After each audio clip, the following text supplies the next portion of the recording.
very good afternoon. Issue of danger of open defecation to human in Sokoto State will be our focus in today's panorama from NTA Sokoto Network Center. I am Sadia Umardiki.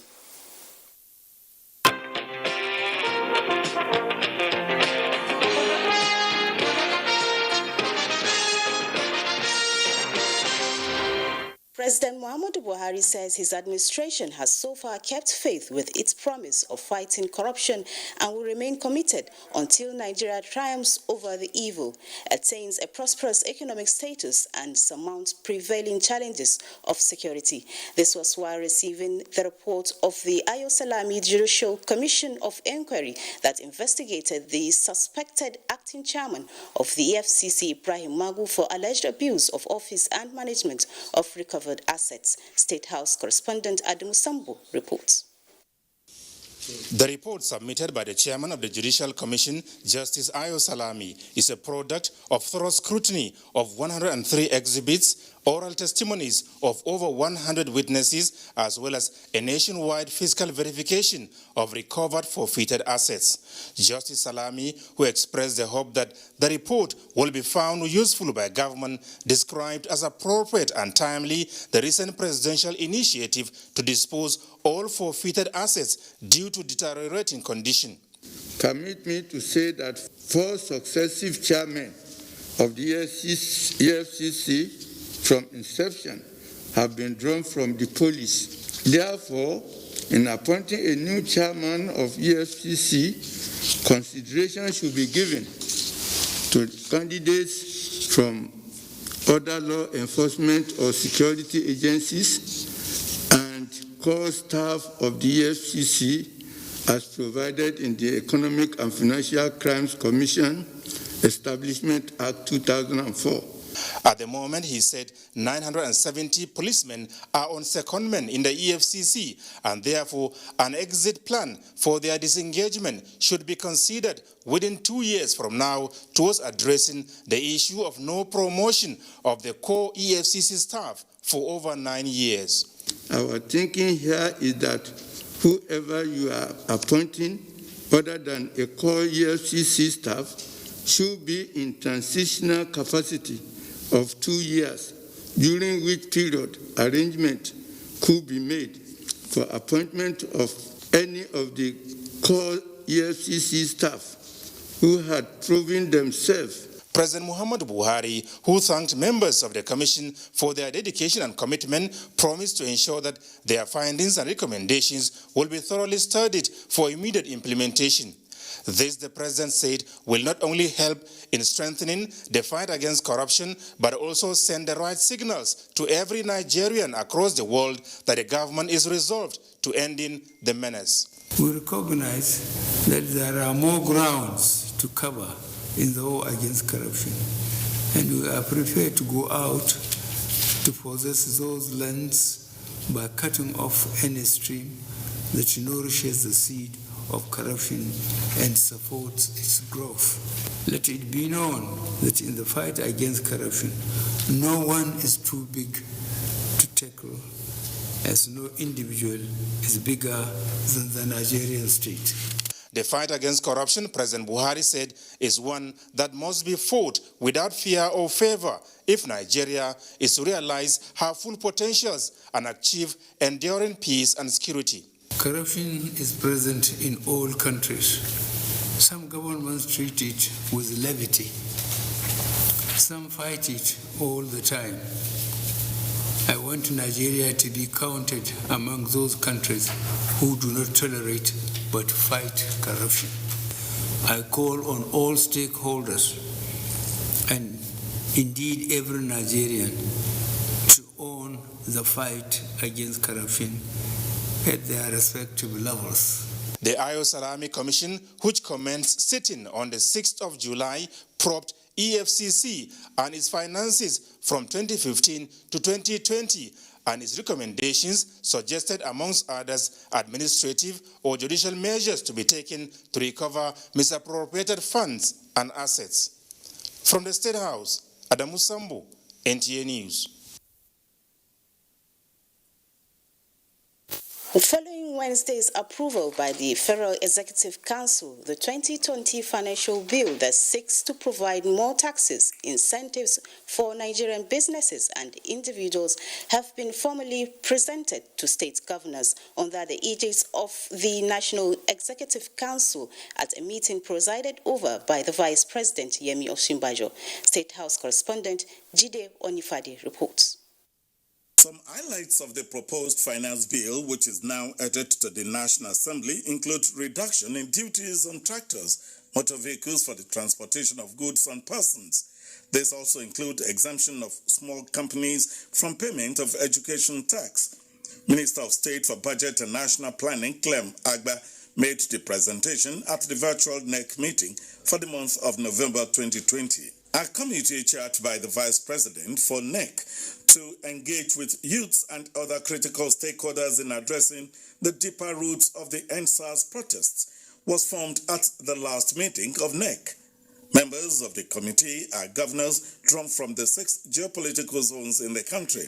Council at its meeting resolved that the planned zonal engagements should proceed with the focus on youths and civil society organizations, dealing especially with issues of jobs and employment. Similarly, the state-level interactions should proceed in places where this has not been reported. On current trend in food prices and the need for urgent remedial measures, Council received a presentation showing that the hike in prices is due to the delay in harvesting as a result of the COVID-19 pandemic and SARS protests, which stalled food transportation and delivery, and banditry, as well as farmers-herders conflict. States and the federal government were urged to adopt urgent measures, including social protection schemes, to deal with the situation. The federal government is also to pursue the implementation of its Agric plan under the Economic Sustainability Plan and others to positively improve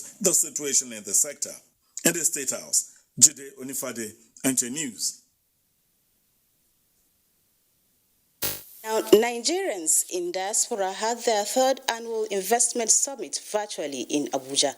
The summit is targeting COVID-19 economic resurgence and to boost the economy and provide job opportunities in the wide range of sectors. Suleiman Jurbu Abdulwahab reports. The Vice President, who participated virtually, described the summit as one that will reshape the nation's economy in almost all sectors. He attributed the hike in price of food items to COVID-19 and flood experienced in some part of the country. And to make things easier for those who are doing business, and of course to generally encourage ease of doing business around the country.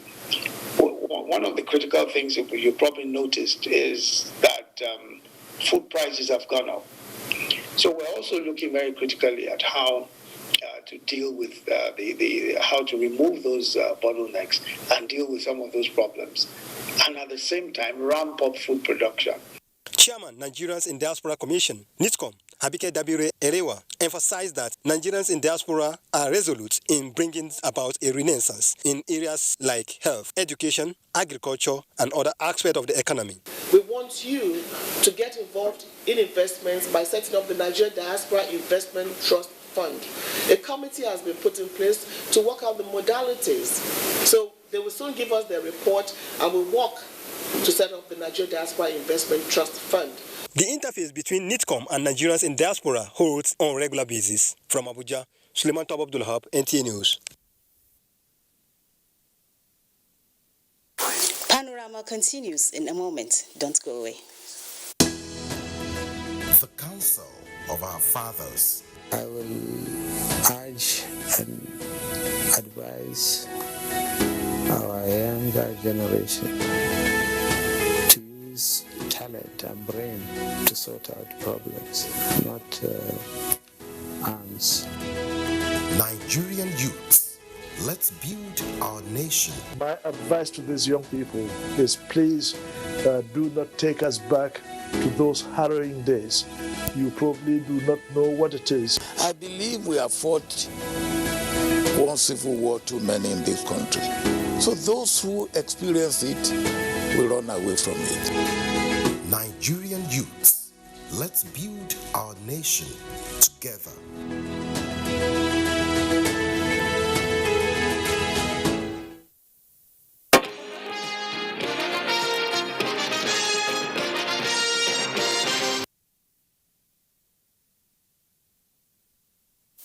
Recently, World Toilet Day was observed globally, aimed at sensitizing the public on the need to properly use toilets instead of defecating in an open place. Sokoto State is among the states that has the problem of open defecation. With me in the studio to discuss on the matter is the Executive Secretary, Rural Water Supply and Sanitation Agency, Engineer Abbas Sidi. Sir, you are welcome to the studio. Thank you very much.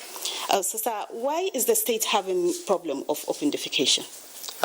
Thank you very much. First of all, we should find out where the basic ODF, that is open defecation, falls within. When we talk of sanitation is wide. When we talk at individual level, we're talking of hygiene. When we talk at community level, then we are talking of public health. So what is basic sanitation? Is the management of human feces and urine at household level. In other words, having a toilet. Not only having a toilet, but using a toilet. Now, when we talk of the wider coverage, we talk of environmental sanitations. That is when we are talking of waste management, water and wastewater management, industrial waste management, air, as well as noise pollution control. So now the environment composes all of this. But as our topic states, OD. OD is rampant worldwide. Just presently, the record from the World Health Organization as well as the UN, India is the highest of OD globally, as well as Nigeria is following. We have about 4.2 billion people worldwide practicing OD. Nigeria is contributing 40 million to that. So Sokoto State, the rampart is Sokoto is not been isolated, but the government is doing a lot to remedy this OD. Number one, we have to have enabling laws which enforces this OD, because this OD, that is open defecation, has many implications.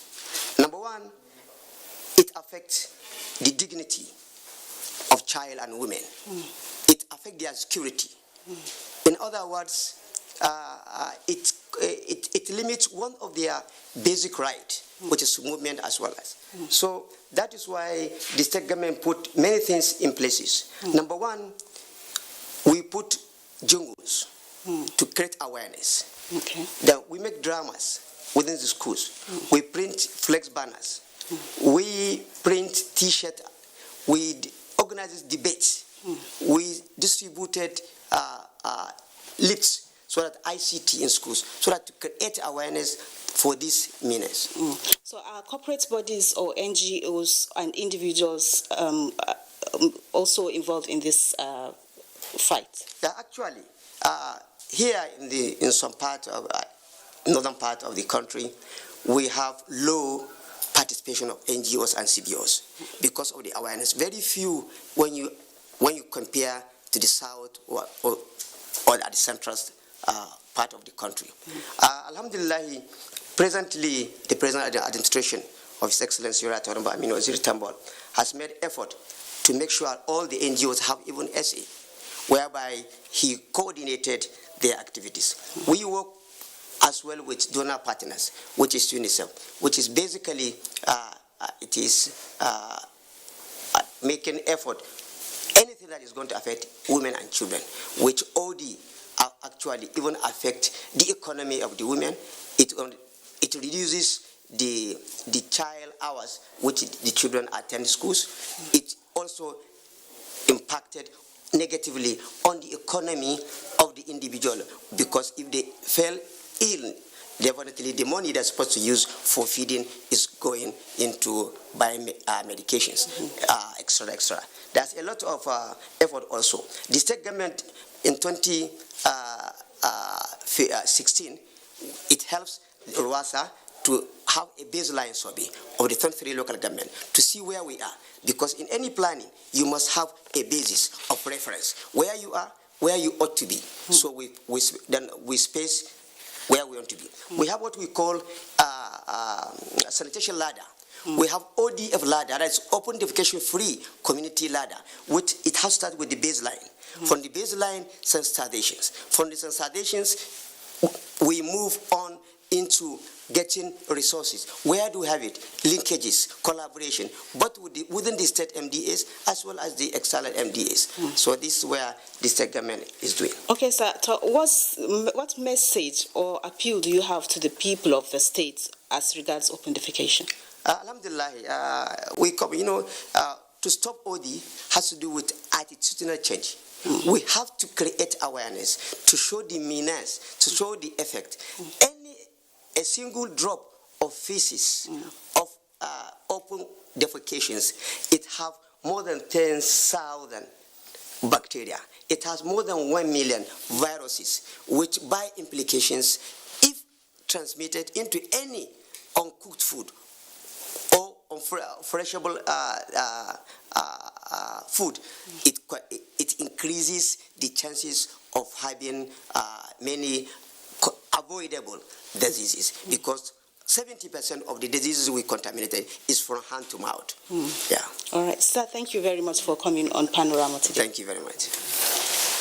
All right, available data from the United Nations High Commission for Refugees has indicated that the world records increased number of refugees every year, with the highest coming from Muslim countries. Sheikh Mohammed Detti reports that United Nations High Commissioner for Refugees and Head of Islamic Philanthropy, Khalifa Khalid, dropped the hint while on courtesy call at the palace of Sultan of Sokoto.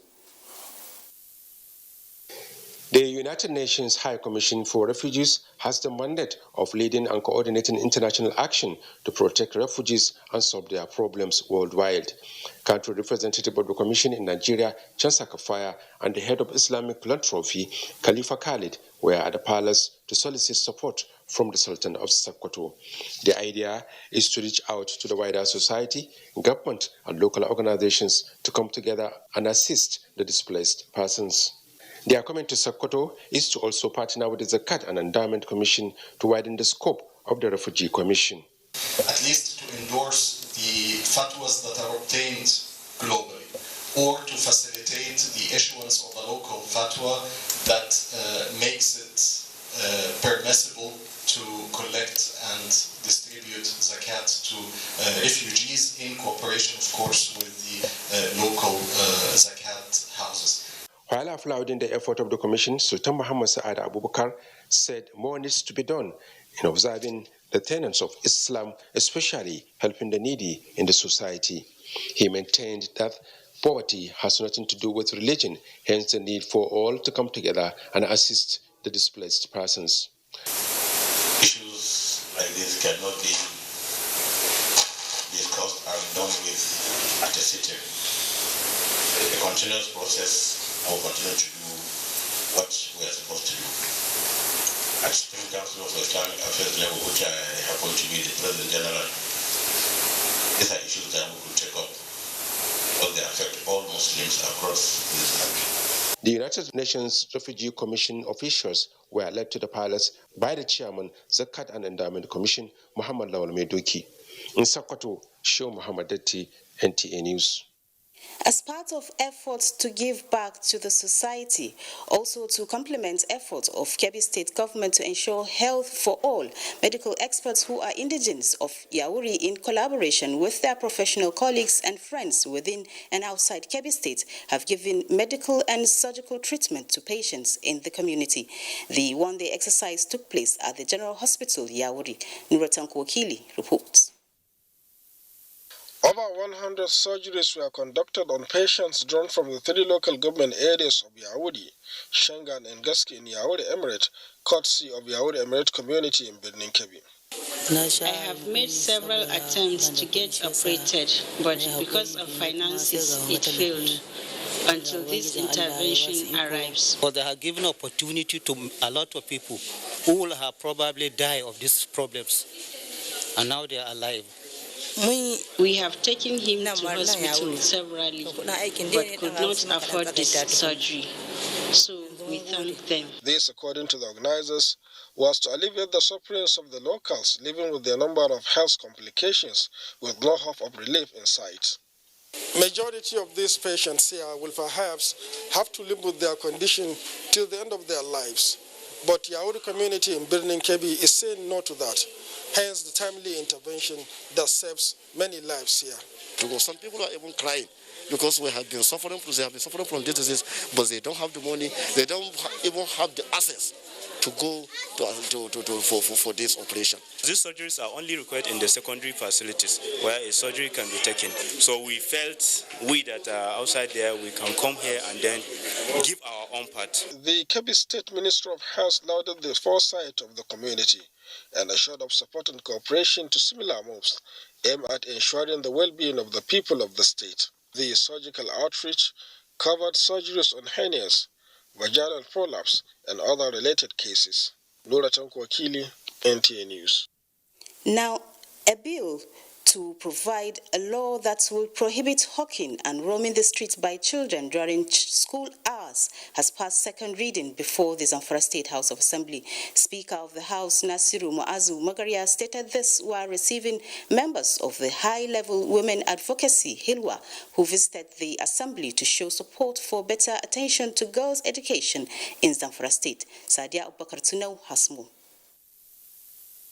High-Level Women Advocacy on Girl Child Education is an organization aimed at promoting the level of girl child education in the country as part of its tradition during its annual National Capacity Development Workshop being held in Zamfara. Members paid an advocacy visit to the State House of Assembly where they recognized efforts of the state government regarding girl child education. Despite progress being made by the Zamfara state government, many children are still missing education. What it means is that we need to do much more than we are doing. Because the goal of UNICEF is to make sure that no child is left behind.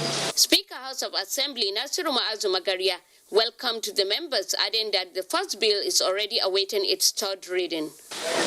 The single first and second reading is only awaiting for third reading when the committee finishes their own scrutiny and will submit it before the Honorable House.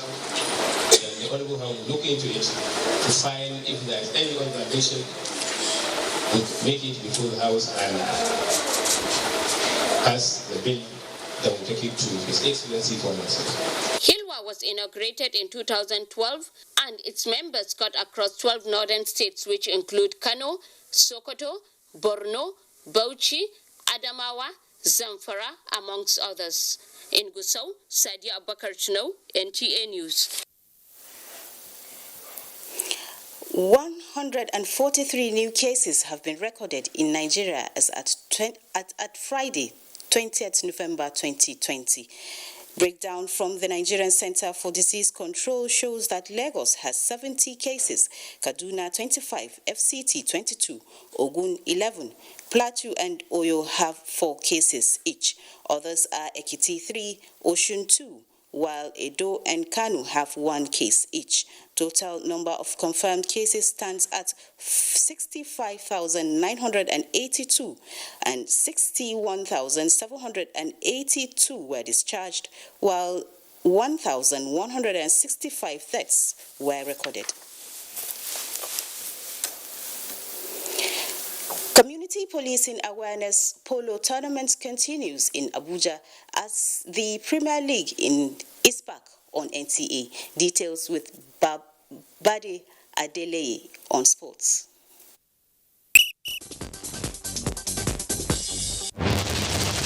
The maiden community policing awareness polo tournament galloped off Thursday at the Girls Polo Brigade Club Abuja with AA&R Investment beating Kasiva 5-2. Toyin Investment lost 3-7 to Solid Unit Nigeria, while Malcolm Mines beat Dokaji Farms by 9-4. We feel it's necessary that we get the police and the community together through this kind of event so that we will enlighten the public more. Meanwhile, the Nigeria Athletes Commission has charged the country's representative representatives in the Olympic movement to be mindful of Rule 50, which bars them from any kind of demonstration of political, religious or racial propaganda in any Olympic sites.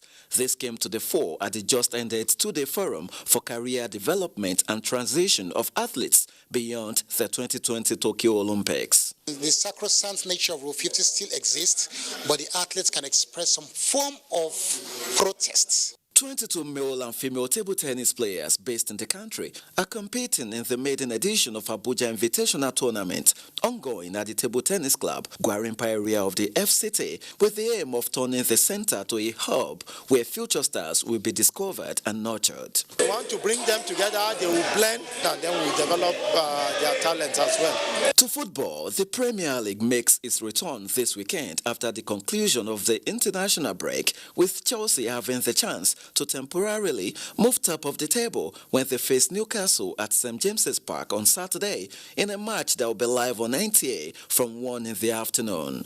In other fixtures, Tottenham take on Manchester City also on Saturday, with the match between Leeds United and Arsenal to be followed by the top of the table clash between champions Liverpool and Leicester City. With sports update, Badi Adeleye, NTA News.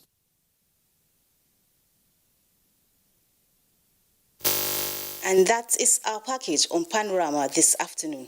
Thanks for staying with us.